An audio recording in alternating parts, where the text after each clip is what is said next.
ہمیشہ یہ لگتا تھا کہ بلوچ جو ہیں چونکہ وہ طبیعتاً ان کی واریر نیچر ہے تو ان کو ایسے ہی لڑنے مرنے کا شوق ہے، تو وہ خام خواہ ہماری دفاعی اداروں سے اور ہماری لا انفورسنگ ایجنسی سے الجھتے رہتے ہیں، اور چھوٹی چھوٹی باتوں پہ ان کی اور ہماری نا اتفاقی ہو جاتی ہے اور اس کو پھر وہ بہت بڑا ایشو بنا دیتے ہیں۔ لیکن جب وہ ریسرچ کی تو میں نے تو سر پکڑ لیا اپنا کہ بھئی کیسے ان کے ساتھ زیادتیاں ہوتی رہی۔ میں تو داد دینا چاہوں گا آج بلوچوں کی برداشت کو، ان کے حوصلے کو اور ان کے عزم کو اور ان کے پیٹریوٹزم کو اور ان کی کمٹمنٹ کو جو پاکستان کے ساتھ ہے۔ میرا یہ خیال ہے کہ وہ ہمارے پنجابیوں کی نہیں ہے، وہ پشتونوں کی نہیں ہے، وہ سندھیوں کی نہیں ہے۔ میں بلوچوں کی اس عظمت کو سلام کرتا ہوں، کیونکہ ہمیں جو بتایا جاتا تھا، جو دکھایا جاتا تھا، وہ بہت مختلف ہے۔ مطلب آج سے 10-12 سال پہلے تو سوشل میڈیا تھا ہی نہیں نا، ہمیں کو بتانے والا نہیں تھا۔ ہمیں جو وہ 3 اخبار ہوتے تھے ان میں جو سرخی آ جاتی تھی، ڈان اللہ ان کا بھلا کرے ایک اخبار تھا جو تھوڑا سا کینڈیڈ اوپینین دیتا تھا، تھوڑا سا آؤٹ آف دا باکس سے آیا کرتا تھا۔ باقی سارے جو تھے وہ تو ان کے اپنے اپنے دھڑے تھے، وہ ان کے مطابق لکھتے تھے، ان کے مطابق ہمیں پیش کرتے تھے، تو ہم اسی کو فیکٹ سمجھتے تھے۔ ایک چینل ہوا کرتا تھا، 9 بجے کی خبریں ہوا کرتی تھی، وہ کہہ دیتے تھے کہ جناب وہ پہاڑوں پہ چڑھ گئے، انہوں نے یہ کر دیا۔ ہم کہتے تھے بالکل ٹھیک، بہت زیادتی کر رہے ہیں، تو چلو یہ چلتا رہے سلسلہ۔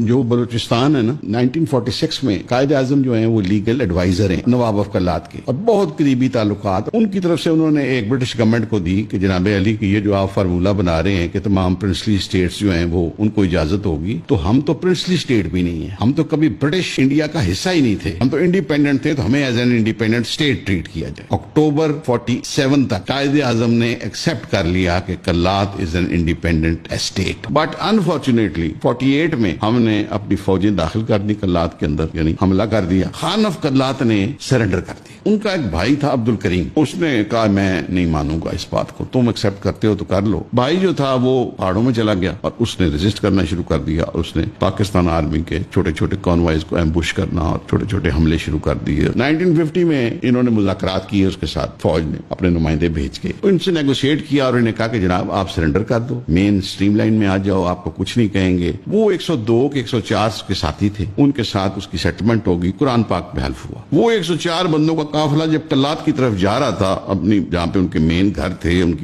کی اسٹیٹ تھی، تو ان پہ فوج نے دھاوا بول کے ان کو پکڑ لیا، گرفتار کر لیا۔ ان سب پہ مقدمے چلے اور ان کو سزائیں ہو گئی۔ تو آپ ان 104 بندوں کو ویلکم کرو، آپ نے ان کو گرفتار کر لیا۔ اس کے بعد ان کی کتابوں میں یہ چیز چلی گئی کہ جناب اسٹیٹ کی طرف سے کبھی بھی کوئی چیز جو کمٹ بھی کریں گے یہ وہ بھی نہیں کریں گے، ہمارے ساتھ یہ وعدہ خلافی کریں گے۔ ایک سردار ہیں نواب اکبر بگٹی، بہت بڑا نام بلوچستان کے اندر۔ ہوتا کیا ہے جی، ایک خاتون لیڈی ڈاکٹر ہوتی ہے، ان کا ریپ ہو جاتا ہے ڈیرہ بگٹی کے علاقے میں، وہ ٹریس ہوتا ہے کہ جی ایک سب انعامی افسر نے کیا۔ نواب اکبر بگٹی تقاضا کرتے ہیں کہ جناب اس افسر کو ہمارے حوالے کیا جائے، ہم اس کا ٹرائل کریں گے۔ اس موقع پہ جناب پرویز مشرف کا دور تھا، جو فوج کا جو ایٹیچیوڈ تھا وہ بالکل کوآپریٹو نہیں تھا۔ نہ صرف اس افسر کو انہوں نے پکڑا نہیں، اس کو سزا نہیں دی، انہوں نے کچھ بھی نہیں کیا۔ اب وہ نواب اکبر بگٹی کو پہلے پیغام دیے جاتے ہیں کہ you lay off with this request, آپ پیچھے ہٹ جائیں۔ اور وہ ایک چیز پہ قائم ہے، وہ کہتا ہے ہماری ہزاروں سالوں کی ریت ہے کہ ہمارے مہمان کے ساتھ انسلٹ ہوئی ہے، we will go to the last limit. تو آپ نے بالکل اپنی آنکھیں بند کر لی، آپ نے کہا ہمیں تو کسی کی سمجھ نہیں ہے، اس نے یہ بات کی ہے، بہت غلط بات کی ہے کہ یہ فوجی افسر مانگ رہا ہے، ہم اس کو نہیں چھوڑیں گے۔ ان دی مین ٹائم جب فوج ادھر آ گئی تو نواب مووڈ انٹو دی ماؤنٹینز۔